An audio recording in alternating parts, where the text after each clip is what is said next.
Christmas पे सबको Santa का इंतजार होता है, लेकिन क्या होगा जब आए उसका बुरा साया, क्रैम्पस। एक फैमिली, एक छोटा लेटर और शुरू हो जाता है डर का खेल, जहां हर गिफ्ट के अंदर मौत छुपी है। ये कोई नॉर्मल क्रिसमस स्टोरी नहीं है, ये है क्रैम्पस। तो कहानी स्टार्ट होती है एक फैमिली के साथ जो क्रिसमस सेलिब्रेट करने की तैयारी कर रही है। फैमिली में है पापा टॉमी, मम्मी सारा, दो बच्चे मैक्स और बेथ और उनकी दादी ओमी। एक दिन मॉल में शॉपिंग के टाइम मैक्स का एक लड़के से झगड़ा हो जाता है क्योंकि उसने बोला था सेंटा झूठ है, बस बिजनेस के लिए बनाया गया है। मैक्स अभी भी सेंटा में बिलीव करता है और उसके लिए क्रिसमस का मतलब सच में स्पेशल होता है। घर का माहौल पहले से टेंशन वाला है और तब और खराब हो जाता है जब पता चलता है कि कुछ रिलेटिव्स आने वाले हैं जिनको ये लोग खास पसंद नहीं करते। रिलेटिव्स आते हैं सारा की बहन मतलब मैक्स और बैथ की मासी, उनका हस्बैंड, उनके 3 बच्चे और एक आंटी डोरथी। दोनों ही फैमिलीज एक दूसरे को पसंद नहीं करती, बट फिर भी दोनों एक साथ क्रिसमस मनाने का सोचते हैं। सारा की बहन का पति हावर्ड और उसके बच्चे काफी रूड और बदतमीज होते हैं। एक बच्चा तो कार में ही भूल जाते हैं। डिनर के टाइम सबकी बेइज्जती शुरू होती है। हावर्ड की बेटियां मैक्स को चिढ़ाने लगती हैं, उसका सेंटा को लिखा लेटर चुरा लेती हैं और सबके सामने पढ़ती हैं। लेटर में मैक्स ने लिखा था कि वो चाहता है उनका परिवार फिर से क्लोज हो जाए। मैक्स को गुस्सा आता है,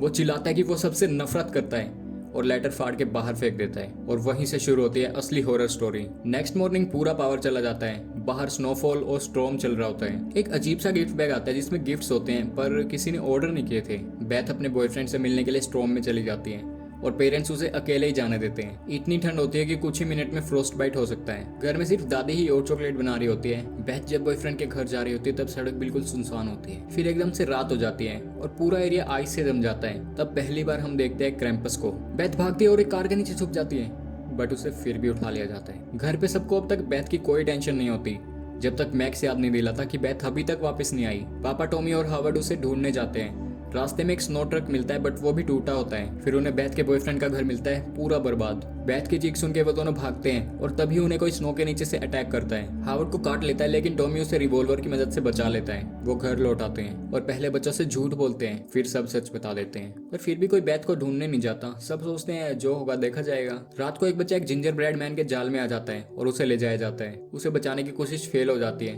तब दादी एक पुरानी कहानी बताती है कि जब वो छोटी थी तो उनके साथ भी ऐसा हो चुका है। उसकी पुरानी फैमिली भी क्रैम्पस का शिकार बनी थी। क्रैम्पस है सेंटा का एविल वर्जन जो आता है पनिश करने उन लोगों को जो क्रिसमस का स्पिरिट भूल जाते हैं। कोई उसकी बात पे यकीन नहीं करता, इवन सारा भी नहीं, जबकि उसने एक जिंदा जिंजर ब्रेड देखा था। हावर्ड की बेटियां बाथरूम जाती है, वहाँ क्रैम्पस के हेल्पर्स उनका इंतजार कर रहे होते हैं। पेरेंट्स उन्हें ढूंढने जाते हैं और ऊपर वाले कमरे में मिलते हैं स्केरी टॉयज से। एक बड़ी मॉन्स्टर टॉय एक लड़की को खा जाती है। पेरेंट्स मुश्किल से बच पाते हैं। नीचे हावर्ड किचन में आवाज सुनता है, जाके देखता है तो जिंदा जिंजर ब्रेड कुकीज उस पर हमला कर देते हैं। वो मुश्किल से बचता है। सब मिलके प्लान बनाते हैं और डॉग को भेज देते हैं। उसकी तो बलि चढ़ जाती है, पर फिर से अटैक होता है, लेकिन आंटी डोरथी एकदम से सब टॉयज को मार गिराती है। लेकिन लास्ट में एविल एल्व्स आते हैं और डोरथी को और एक बेबी को ले जाते हैं। हावर्ड उनके पीछे भागता है, पर वो भी चला जाता है। फिर फाइनली क्रैम्पस खुद आता है। वो एल्व्स को साइड में कर देता है। अब वो खुद सबको हैंडल करेगा। फैमिली भागने की कोशिश करते हैं। दादी घर में ही रुक जाते हैं ताकि दूसरों को टाइम मिल जाए। तभी क्रैम्पस का फुल रिवील होता है, स्केरी और ह्यूज।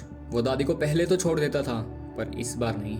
बाकी फैमिली स्नो ट्रक तक भागती है, पर एक एक करके सबको स्नो में खींच लिया जाता है। 2 बच्चे ट्रक में पहुंच जाते हैं, पर ट्रक चालू नहीं होता। क्रैम्पस मैक्स को छोड़ देता है और उसे एक बैल देता है जो पहले उसने दादी को भी दिया था। पर मैक्स इजीली हार नहीं मानता।